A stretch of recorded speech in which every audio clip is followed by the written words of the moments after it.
America के Chicago में democratic national convention का आखिरी दिन था। अमेरिका की उपराष्ट्रपति और डेमोक्रेटिक पार्टी की उम्मीदवार कमला हैरिस को अपने करियर की सबसे अहम स्पीच देनी थी। ऐसे में मंच पर सबकी निगाहें उन्हीं की ओर टिकी थीं। भारतीय और अमेरिकी मूल की निवासी कमला हैरिस ने गुरुवार रात डेमोक्रेटिक पार्टी का नॉमिनेशन स्वीकार किया है। हिलेरी क्लिंटन के बाद कमला हैरिस अमेरिका में डेमोक्रेटिक पार्टी की दूसरी महिला है जो राष्ट्रपति चुनाव लड़ने जा रही हैं। And I want you to know, I promise to be a president for all Americans.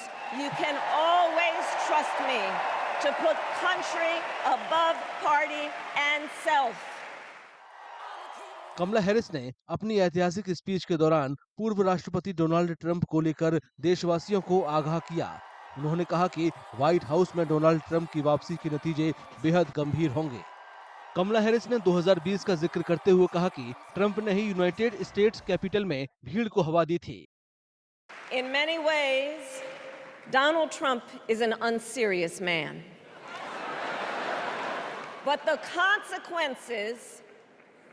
consequences of putting Donald Trump back in the White House are extremely serious. Consider not only the chaos and calamity when he was in office, but also the gravity of what has happened since he lost the last election. उपराष्ट्रपति कमला Harris ने सत्ता में आने पर middle class, मजदूरों, छोटे व्यवसायों और अमेरिकी कंपनियों को एक साथ लाने का वादा किया।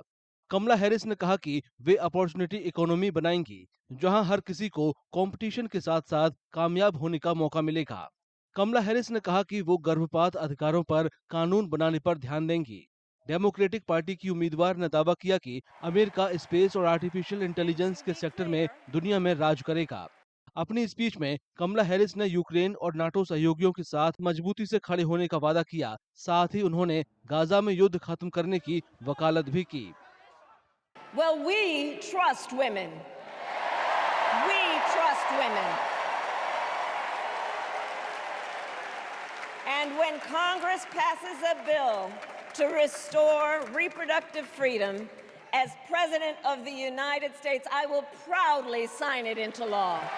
With respect to the war in Gaza, President Biden and I are working around the clock because now is the time to get a hostage deal and a ceasefire deal done. Democratic national convention के दौरान कमला Harris अपनी मां श्यामला गोपालन को याद कर भावुक हो गईं। हैरिस ने कहा कि वे हर दिन अपनी मां को याद करती हैं, खासकर तब जब वे दुनिया के शक्तिशाली देश की सबसे मजबूत नेता बनने जा रही हैं। कमला हैरिस ने आखिरी में कहा कि 5 नवंबर का चुनाव अमेरिका के इतिहास में सबसे अहम होगा।